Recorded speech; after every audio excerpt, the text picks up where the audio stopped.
From Dolly's recipe বুকে সকলকে আমার ভালোবাসা জানিয়ে আজকের রেসিপি শুরু করছি।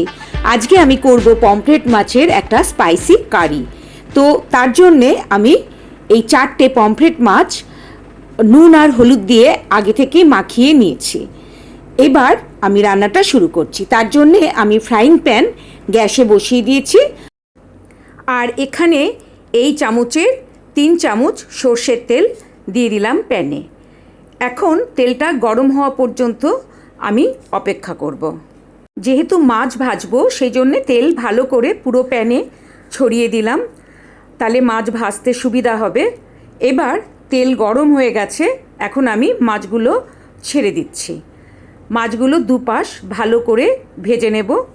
আর মাঝখান দিয়ে আমি মাছের কোনো কাট করিনি, কেননা যেহেতু এটা আমি ঝোল করব, কোনো ফ্রাই করব না, তাই কাট করলে ঝোলে দেওয়ার পর কিন্তু ছেড়ে যেতে পারে মাছটা।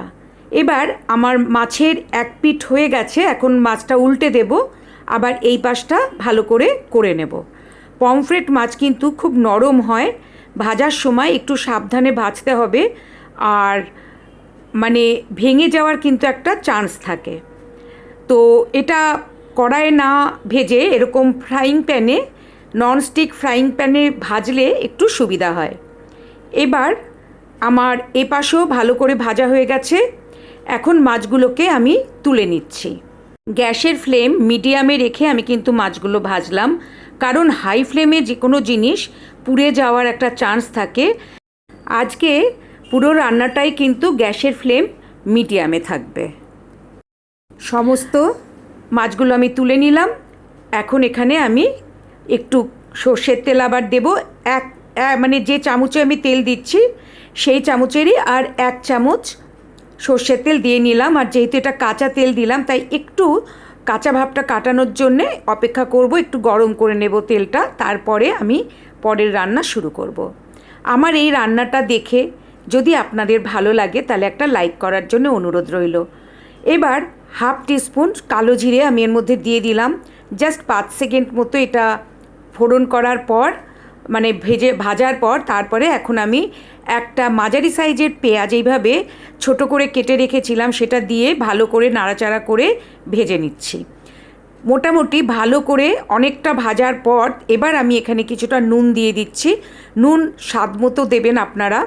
আমি এখানে খুব কম নুন দিলাম, কেননা যেহেতু নুন মাখানো আছে মাছে, আর এখানে কোনো তেমন সবজি পড়বে না, আর ঝোলটাও একদম মাখা মাখা হবে, তাই নুন খুবই সামান্য দিতে হবে। শুধু এই পেঁয়াজ, রসুন, আদা বা টমেটো মানে যেটা আমি পিউরি করে রেখেছি সেই সব দেবো বলে জাস্ট একটুখানি নুন দিলাম। এখানে আমি 6টা রসুনের কোয়া পেস্ট করে রেখেছিলাম, সেটাও দিয়ে দিলাম। আর পেঁয়াজ কিন্তু বেশ কিছুটা ভাজা হওয়ার পর তারপরে নুন দিতে হবে, কারণ পেঁয়াজ দিয়ে প্রথমেই নুন দিয়ে দিলে তাহলে কিন্তু জল ছেড়ে যাবে, পেঁয়াজ এরকম ভাজা ভাজা হবে না। তাই মোটামুটি অনেকটা ভাজা হয়ে যাওয়ার পর নুনটা দিলে তখন কিন্তু পেঁয়াজটাও বেশ একটু নরম হয় নুনের সাহায্যে। এবার হাফ টিস্পুন আদা পেস্ট এখানে দিয়ে দিচ্ছি।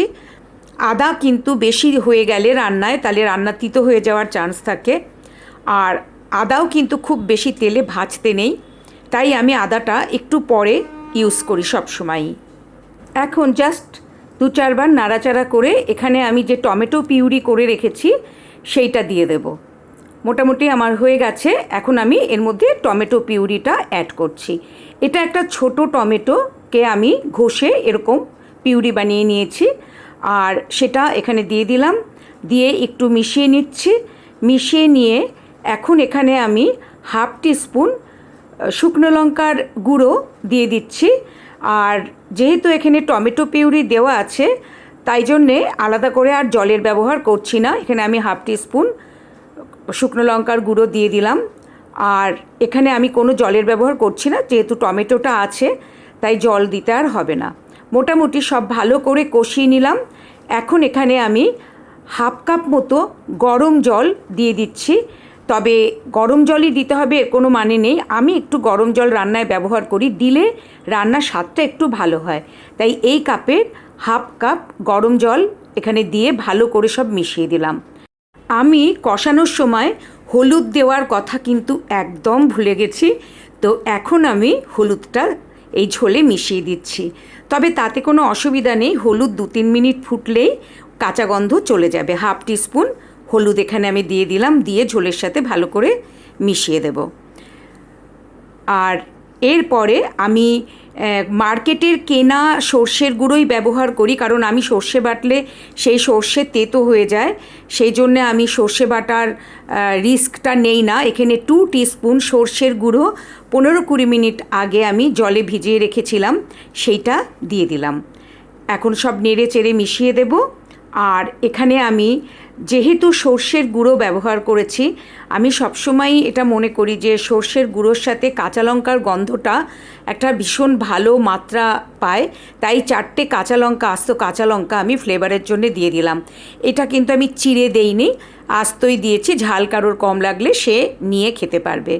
এখন মাছগুলো ঝোলে ছেড়ে দিচ্ছি, দিয়ে এবার একটু উল্টে পাল্টে দেব, কেননা ওই পাশেও যেন ঝোলটা লাগে, দুদিকেই যাতে ঝোলটা লাগে ঠিক মতো, তাই জন্যে আমি মাছগুলো একটু উল্টে দিচ্ছি।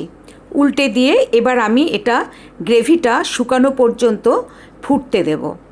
তারপরে আমি এটা নেক্সট মানে যে ইনগ্রেডিয়েন্টটা দেওয়ার সেটা দেব। তো এটা ফোটা পর্যন্ত আমি একটু অপেক্ষা করব। আর এই রান্নাটা কিন্তু খুব ভালো হয় খেতে। যারা পমফ্রেট মাছ পছন্দ করে না, আমার মনে হয় তারাও হয়তো এই রান্নাটা খেতে পছন্দ করবে। তাই আমি সকলকে রিকোয়েস্ট করব যে একবার এই রান্নাটা করে খেয়ে দেখবেন। আর মোটামুটি ঝোল শুকিয়ে এসেছে, অনেকটাই গ্রেভি কমে এসছে। দেখুন রঙটাও কত সুন্দর হয়েছে। এটা দেখতে যত সুন্দর লাগছে, খেতেও কিন্তু ততটাই সুন্দর।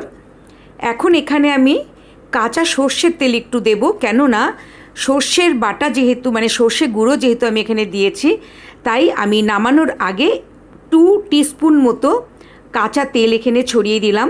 আর দিয়ে আমি একটু ফ্রাইং প্যানটা মোটামুটি নেড়ে তেলটা পুরো গ্রেভির মধ্যে মিশিয়ে দিলাম। এখন রান্না হয়ে গেছে, এবার আমি গ্যাস অফ করে দেব আর রান্নাটা আমি নামিয়ে নেব। আপনাদের যদি রান্নাটা ভালো লাগে তাহলে আমার চ্যানেলটা সাবস্ক্রাইব করে আমার পাশে থাকার জন্যে অনুরোধ রইল।